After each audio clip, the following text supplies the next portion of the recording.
ESPN draft analyst Matt Miller did a full 7-round NFL mock draft, which means he did a Bears 7-round mock draft, and we're going to react to it here on Chicago Bears Now. My name is Harrison Graham. Thanks for tuning in.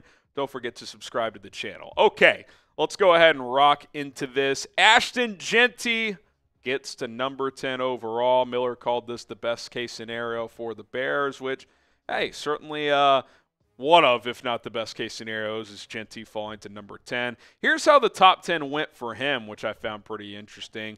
Cam Ward 1, Abdul Carter 2. That seems to be the consensus right now. He does still have Shedeur Sanders going 3rd, which if you're a Bears fan, that's probably what you want. Travis Hunter 4.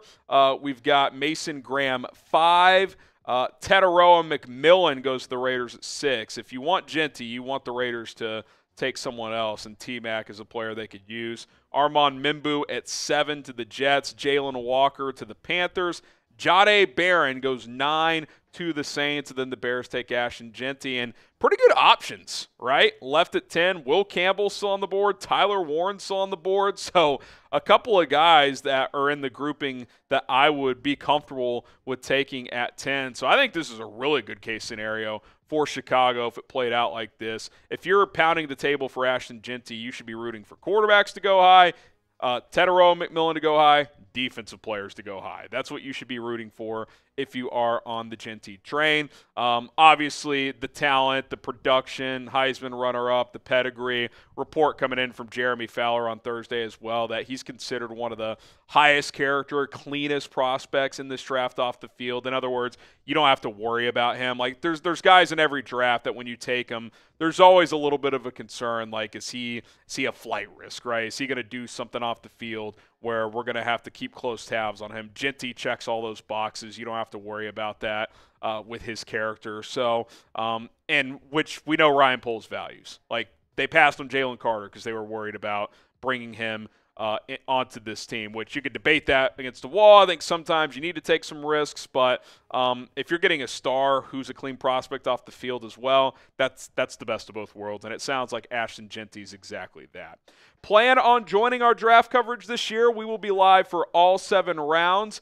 If you are, hit that like button. I want to know how many of you guys are going to join our Bears Now live coverage for the NFL draft this year. If you are, go ahead and like this video. How about this for a scenario? Kenneth Grant, and there's been a little chatter that he could slide a little bit, dropping to 39, the defensive tackle out of Michigan. Here was Matt Miller on Grant landing to Chicago in his mock. He said the Bears added Grady Jarrett in free agency, but they could use a one-tech who can collapse pockets and push the pile in the run game. The 331-pound Grant would fill that need with his elite quickness and tools. He has the power to anchor in the run game and the movement necessary to slip pass blockers as a pass rusher. The Bears were better on the line now than when the offseason began, but Grant would raise their ceiling even more.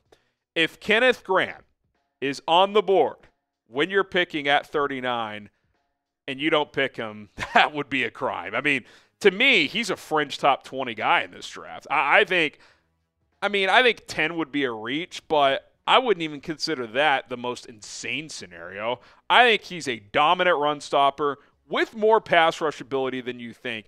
I don't think he becomes Dexter Lawrence in the NFL, but I don't think that's off the table either. I think he's got that fluidity, that quickness for a 330-plus pound guy that we saw at Michigan. We saw the flashes as a pass rusher. We saw the dominance as a run stopper. Like, to me, you bring him into your defensive line, the quartet of Grady Jarrett, Trevon Dexter, Andrew Billings, and Kenneth Grant, I mean, that's a pretty fun group. You may not have the one true dominant guy, but you got 4 guys that can go. And that, to me, is very, very valuable. That frees up Montez Sweat on the edge.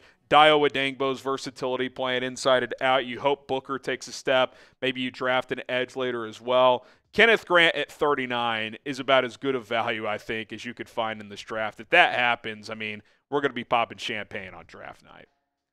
Another pick I like here. How about Xavier Watts out of Notre Dame at 41 overall, a player we have mocked to Chicago on multiple occasions.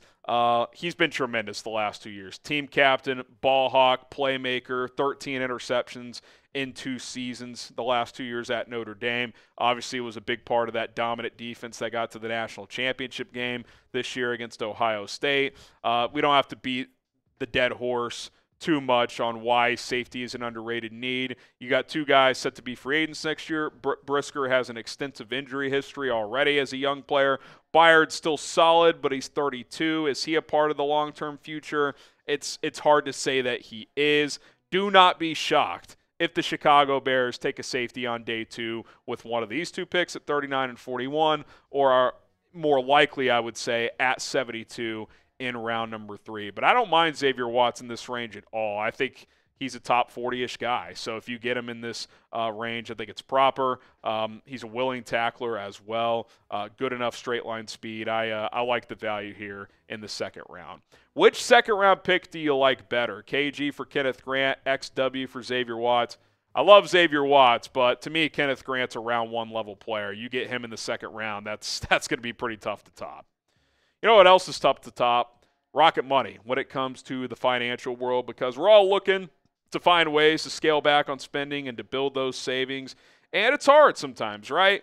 And you have a lot of expenses. You have a lot of bills. But Rocket Money, a personal finance app that can help you build up those savings, monitor your spending. And a big way they can help you do all that is by canceling your unwanted subscriptions. Most Americans think that they're spending about $62 per month on subscriptions. The reality is that number is closer to $300. Don't believe me? Download the Rocket Money app at rocketmoney.com/bears now.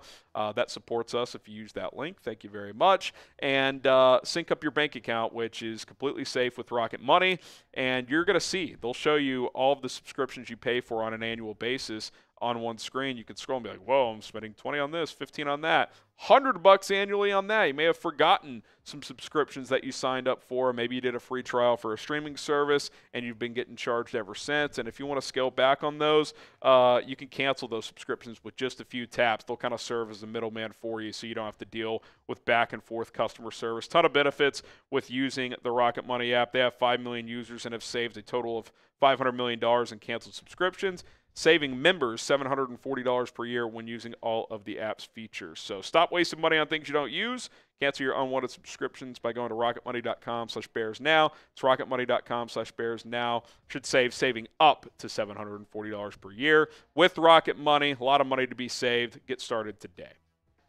Okay, now we get to the part of the draft where I'm like, I don't know about this one, Jim. Jacob Parrish, who I like as a player. I think 3rd, 4th round is proper for him, the Kansas State corner. But to me, if 2 of your first 3 picks are non-trench guys, I think that 4th guy, you'd like to get a trenches player. I don't love this pick. I think you're deep enough at corner. And Matt Miller wrote, well, Tyreek Stevenson could be on the hot seat. They could replace him soon. And I don't agree with this or disagree with that premise. Like, this is a huge year for Tyreek. If he doesn't play well this year, his status as a starter on this team for sure, but even as a player moving forward on this team, is very much in jeopardy.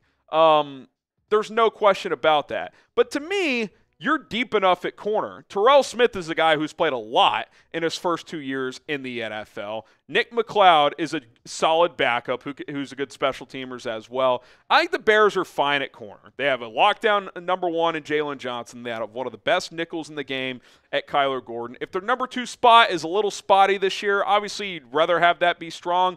One, I want to give Tyreek Stevenson that chance to bounce back. He is way too talented, and we've seen him play well at times through 2 seasons, especially end of his rookie year, early part of his second year, to just quit on that player. I think Al Harris can get him back on the right track.